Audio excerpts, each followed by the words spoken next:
დაგმოგვიდა პირველი რედაქტორება უფრო გამოიწვია და დააშინა ესეში თავის პარლამენტის პარტიას გავარჩი ნორმალურად გავარჩი. მინდა ფსიქოლოგიაზე ჩავარება, ჩავაბარე გამოსდა. ალბათ ჩავაბარე. ალბათ ძალიან კარგი. ცოტა დაძაბული ვიყავი. ვინც იყო, მაგრამ მაინც საშუალო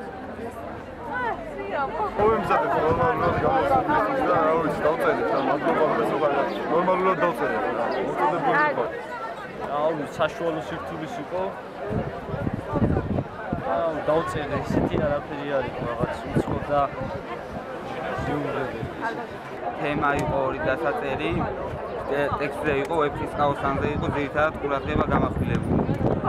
გორის საგამოცდო ცეჩი მიმდინარეობს გამოცდის მეორე დღე, გამოცდა არის ქართულ ენასა და ლიტერატურაში.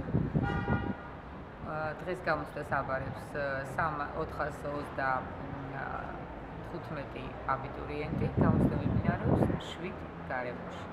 რეგისტრაცია ყველამ გაიარა და იმედია, რომ აბიტურიენტებს ექნებათ საშუალება მაქსიმალურად გამოავლინონ თავისი ცოდნა. ნინო იაშვილი, არის არ დავაგვიანია გამოცდაზე. არ გამოცხადდა 5 აბიტურიენტი. თქვენი სახელი გვარი? ნინო იაშვილი, გორის საგამოცდო ცენტრის კოორდინატორი.